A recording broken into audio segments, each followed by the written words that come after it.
다음 4가지 중 단 하나라도 해당된다면 이번 영상을 주목해주세요. 활력이 없다. 소화가 잘 안 된다. 피부가 푸석푸석하다. 잠을 제대로 자지 못한다. 걱정하지 마세요. 이 영상 하나로 4가지 걱정 모두 깔끔하게 날려버리게 될 겁니다. 또한 영상을 끝까지 시청해주시면 꿀과 환상의 궁합을 이루는 3가지 음식을 당장 구매하러 마트로 달려가시게 될 거예요. 안녕하세요. 건강한 굴레입니다. 여러분의 일상에 건강한 굴레를 만들어드리기 위한 알찬 정보만을 찾아서 차곡차곡 전달드리겠습니다. 잊지 말고 구독과 좋아요, 알람 설정 부탁드립니다. 그럼 지금부터 노년층이 꿀을 꼭 먹어야 하는 이유와 꿀과 함께 먹으면 독이 되는 음식 3가지, 그리고 꿀과 함께 먹으면 보약이 되는 음식 3가지에 대해 모두 알려드리겠습니다.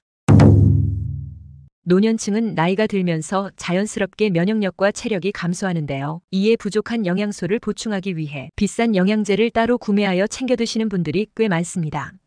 그러나 우리는 자연에서 건강한 영양제를 손쉽게 찾을 수 있습니다. 바로 꿀인데요. 꿀은 자연에서 얻을 수 있는 가장 달콤한 영양제입니다. 항산화 성분이 풍부해 노화를 늦추는 데 도움을 주며 소화가 어려워 배가 불편할 땐 꿀차 한 잔이면 속이 편안해집니다.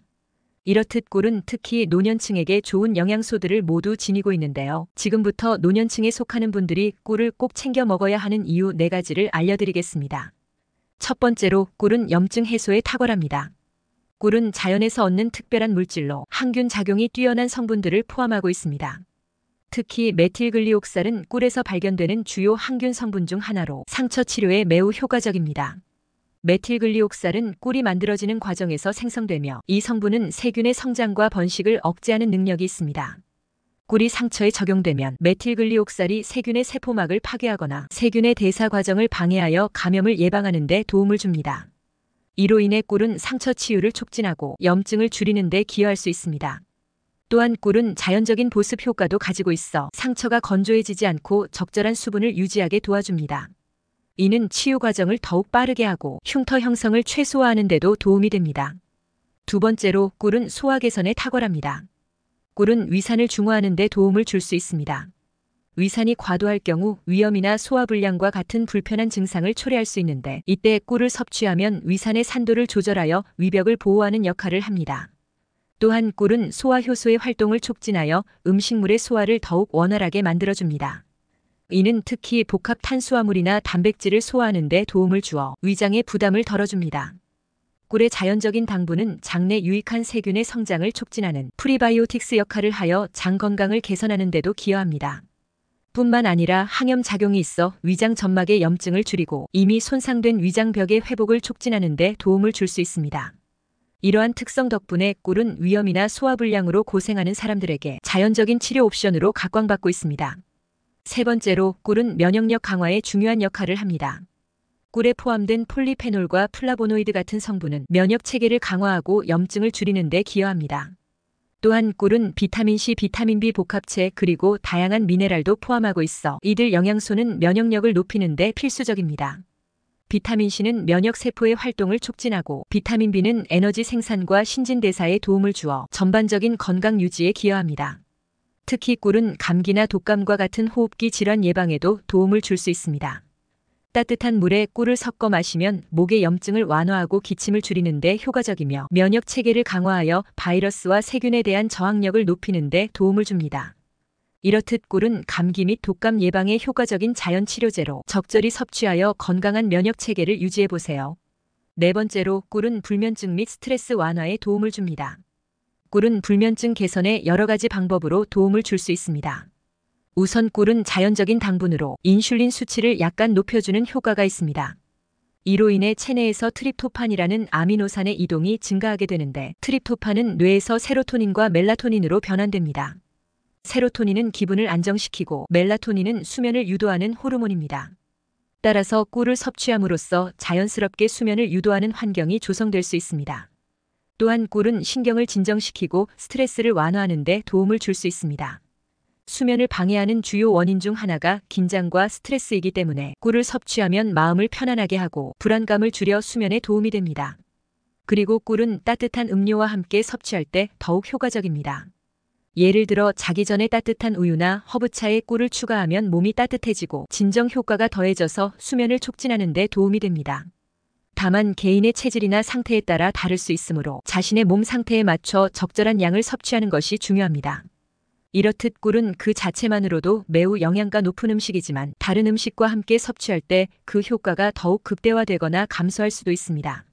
지금부터 꿀과 함께 먹으면 독이 되는 조합을 알려드리겠습니다. 꿀과 함께 먹으면 독이 되는 음식 첫 번째는 생당근입니다. 생당근과 꿀을 함께 섭취하는 것은 일부 사람들에게 소화불량을 일으킬 수 있습니다. 생당근은 섬유소가 풍부하고 소화가 잘 되는 식품으로 위장 건강에 긍정적인 영향을 미칩니다. 하지만 생당근의 섬유소는 소화 과정에서 시간이 걸리며 특히 잘 씹지 않거나 급하게 먹을 경우 소화가 어려울 수 있습니다. 반면 꿀은 단순당으로 빠르게 흡수되는 식품입니다. 이처럼 두 가지 음식이 함께 섭취될 경우 꿀의 빠른 소화가 생당근의 느린 소화에 영향을 미칠 수 있습니다. 또한 생당근에 포함된 특정 성분이 꿀의 당분과 결합하여 소화효소의 작용을 방해할 수 있습니다.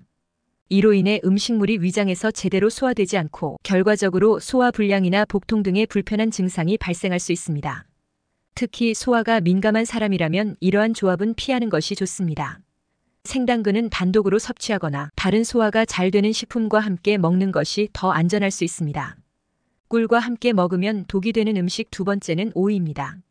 꿀과 오이를 함께 섭취하는 것은 일반적으로 권장되지 않는 조합입니다. 오이는 수분 함량이 높고 소화가 잘 되는 식품이지만 꿀과 함께 먹을 경우 위장에 부담을 줄 수 있습니다. 오이는 섬유소가 풍부하고 소화효소와 함께 섭취할 때 위장에 부드럽게 작용합니다. 그러나 꿀은 당분이 높은 식품으로 특히 단순당이 많기 때문에 소화 과정에서 위장에 부담을 줄 수 있습니다. 이 두 가지가 함께 섭취되면 꿀의 당분이 오이의 수분과 섞이면서 소화효소의 작용을 방해할 수 있습니다. 이로 인해 소화 과정이 원활하지 않게 되고 결과적으로 소화불량이나 복통 같은 불편한 증상이 나타날 수 있습니다. 또한 오이의 차가운 성질과 꿀의 따뜻한 성질이 서로 충돌하면서 위장의 불편함을 초래할 수 있습니다. 이러한 반응은 개인의 소화 능력에 따라 다르게 나타날 수 있으므로 꿀과 오이를 함께 섭취하기보다는 각각 별도로 즐기는 것이 좋습니다. 꿀과 함께 먹으면 독이 되는 음식 세 번째는 기름진 음식입니다. 꿀은 소화가 느리거나 어려운 음식들과 함께 섭취할 경우 위장에 부담을 줄 수 있습니다. 특히 기름진 음식이나 튀긴 음식은 소화 과정에서 시간이 더 걸리고 위에서의 소화 활동을 방해할 수 있습니다. 기름진 음식은 높은 지방 함량으로 인해 소화가 어려운 경우가 많습니다. 이러한 음식은 위에서 오랜 시간 동안 머물며 소화 효소의 작용을 방해합니다. 꿀과 같은 당분이 많은 식품을 함께 섭취하면 꿀의 빠른 소화와 기름진 음식의 느린 소화가 충돌하여 위장의 불편함을 초래할 수 있습니다. 이로 인해 소화불량, 복통 또는 더부룩함 같은 증상이 나타날 수 있습니다. 또한 튀긴 음식은 기름이 많고 칼로리가 높은데 이는 위장에 부담을 줄 뿐만 아니라 소화효소의 분비를 방해할 수 있습니다.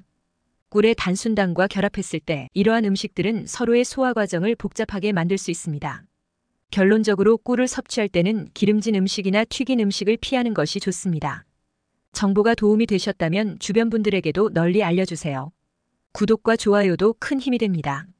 꿀의 풍부한 영양소가 배가 될 수 있도록 함께 먹으면 보약이 되는 음식 조합에 대해 알려드리겠습니다. 꿀과 함께 먹으면 보약이 되는 음식 첫 번째는 생강입니다. 생강은 기침과 가래를 완화하는 데 효과적인 식품으로 꿀과 함께 섭취하면 더욱 큰 효능을 발휘합니다. 생강을 잘게 썰어 꿀에 재워두고 아침에 한 스푼을 따뜻한 물에 타서 마시면 좋습니다.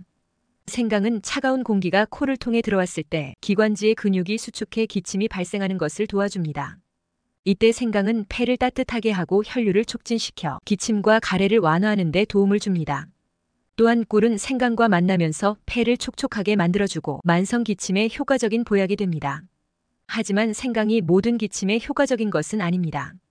특히 냉성 기침에 도움이 되며 급성 상기도 감염이나 감기로 인해 발생한 열이 나는 기침에는 적합하지 않습니다. 그러므로 자신의 증상에 맞는지 확인하는 것이 중요합니다. 또한 평소에 열이 많은 체질이거나 당뇨 환자분들은 생강 섭취에 주의가 필요합니다. 생강은 신진대사를 촉진시키고 기를 발산시키는 성질이 있어 저녁에 먹으면 불면증을 유발할 수 있습니다. 따라서 생강은 아침에 섭취하는 것이 가장 좋습니다. 결론적으로 꿀과 생강의 조합은 기침과 가래를 잠재우는 자연적인 방법입니다. 아침마다 이 조합을 통해 건강을 지키고 기침 없는 하루를 만들어 보세요. 꿀과 함께 먹으면 보약이 되는 음식 두 번째는 마늘입니다. 마늘은 우리 건강에 매우 유익한 식품 중 하나로 특히 꿀과 함께 섭취할 때 그 효과가 더욱 배가 됩니다. 이 두 가지를 조합하면 면역력을 높이고 체력을 회복하는 데 큰 도움이 됩니다. 꿀은 비타민 B1이 풍부해 에너지를 공급하고 마늘 속의 알리신 성분이 만나면 흡수율이 10배나 높아지는 효과를 가져옵니다. 특히 운동을 많이 하거나 피곤함을 느끼는 분들에게 이 조합은 좋습니다. 마늘과 꿀을 1:1 비율로 섞어 하루에 6에서 9알 정도 섭취하면 자연적인 보약이 될 수 있습니다. 마늘은 항균 작용과 면역력 강화에 뛰어난 효능이 있어 이미 많은 건강 전문가들에게 인정받고 있습니다. 하지만 주의할 점이 있습니다. 술을 자주 드시거나 체온이 높은 분들, 그리고 당뇨 환자분들은 이 조합을 지속적으로 섭취할 경우 부작용이 있을 수 있습니다. 이러한 경우 섭취량을 조절하고 자신의 체질에 맞는 방식으로 섭취하는 것이 중요합니다. 결론적으로 마늘과 꿀의 조합은 건강을 지키는 훌륭한 방법입니다. 이 두 가지를 통해 활기찬 일상을 되찾아보세요. 꿀과 함께 먹으면 보약이 되는 음식 세 번째는 프로폴리스입니다. 프로폴리스는 꿀과 함께 섭취하면 훌륭한 건강 보조제가 됩니다. 많은 분들이 프로폴리스에 대해 처음 들어보셨거나 한 번쯤은 들어본 적이 있을 것입니다. 프로폴리스는 벌이 만들어내는 자연 물질로 벌들은 수많은 개체가 함께 생활하며 집단을 이루기 때문에 세균이나 바이러스가 쉽게 퍼질 수 있습니다. 이를 막기 위해 벌들은 프로폴리스를 사용해 입구를 코팅하여 외부의 침입을 차단합니다. 이 과정에서 프로폴리스는 항균 및 소염 작용을 하여 벌집을 보호하는 중요한 역할을 합니다. 프로폴리스를 섭취하는 방법은 간단합니다. 꿀 한 스푼에 프로폴리스 두세 방울을 떨어뜨리고 따뜻한 물에 섞어 하루에 한두 번 마시면 됩니다. 특히 헬리코박터균으로 인해 위염이나 위궤양으로 고생하는 분들에게 이 조합이 추천됩니다. 비록 더 큰 규모의 연구가 필요하지만 프로폴리스가 헬리코박터균 억제에 도움을 줄 수 있다는 기대를 할 수 있습니다. 또한 꿀은 이미 손상된 위점막의 회복을 촉진하는 데 도움을 줍니다. 프로폴리스 원액은 맛과 냄새가 강하게 느껴질 수 있지만 꿀과 함께 섭취하면 훨씬 더 부드럽고 편안하게 즐길 수 있습니다. 또한 프로폴리스는 만성 염증을 다스리는 데에도 효과적이므로 건강을 챙기는 데 큰 도움이 됩니다. 결론적으로 프로폴리스와 꿀의 조합은 면역력을 높이고 위장 건강을 지키는 훌륭한 방법입니다. 지금까지 꿀의 효능과 꿀과 함께 먹으면 독이 되고 보약이 되는 음식들에 대해 모두 알려드렸습니다. 생각보다 우리 주변에는 저렴하지만 건강하고 맛있는 과일과 채소들이 많습니다. 무턱대고 비싼 건강식품을 복용하기 전에 건강한 식재료로 꾸준히 섭취하는 습관을 먼저 가져보면 어떨까요? 앞으로 건강한 굴레 채널에서는 일상에서 쉽게 접할 수 있는 건강한 식재료와 생활습관에 대한 알찬 정보를 가지고 오겠습니다. 많은 관심 부탁드립니다. 시청해주셔서 감사합니다.